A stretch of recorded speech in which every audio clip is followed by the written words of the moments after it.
નમસ્કાર દર્શક મિત્રો, હું છું રૂપલ લુણીચિયા. સંપૂર્ણ ન્યૂઝમાં આપનું સ્વાગત છે. રાજકોટમાં બનેલા બનાવ બાદ રાજ્ય સરકાર દ્વારા સમગ્ર ગુજરાતમાં આવેલા મહત્વના જાહેર સ્થળો સહિત ખાનગી કોમ્પ્લેક્સોમાં પણ એનઓસીની તપાસ ચાલી રહી છે. તે હાલમાં રાજકોટ ખાતે બનવા પામેલ ગોઝારી ઘટનાને ધ્યાને રાખી નિગમ અગાઉથી જ ફાયર સેફટીના સાધનો સાથે સજ્જ હોવા છતાં પણ ફાયર સેફટીના સાધનોની ચકાસણી અને પૂર્તતાના સકારાત્મક અભિગમને પગલે આજે અંબાજીની આદ્યશક્તિ હોસ્પિટલ ખાતે ફાયર સેફટી અંગે મોક ડ્રીલનું આયોજન કરવામાં આવ્યું હતું. બનાસકાંઠા ચીફ મેડિકલ ઓફિસરે આજે અંબાજી આદ્યશક્તિ હોસ્પિટલની સરપ્રાઇઝ ચેકિંગ હાથ ધરી હતી. અંબાજી સબ હોસ્પિટલની સરપ્રાઇઝ ચેકિંગ હાથ ધરાઈ હતી, જેમાં અંબાજી સબ ડિસ્ટ્રિક્ટ હોસ્પિટલની મુલાકાત લઈ જરૂરી તાકીદે હાથ ધરી હતી.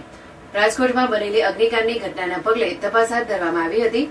અંબાજીની જનરલ હોસ્પિટલની તપાસ હાથ ધરી સમગ્ર સ્ટાફને જરૂરી માહિતી આપી હતી, તો સાથે સાથે હોસ્પિટલના અગ્નિશામક સાધનોને તપાસ્યા હતા, જેમાં ફાયર સેફટીની એનઓસી તપાસી 2025 સુધીની નિયમિત કરેલી જોવા મળી હતી.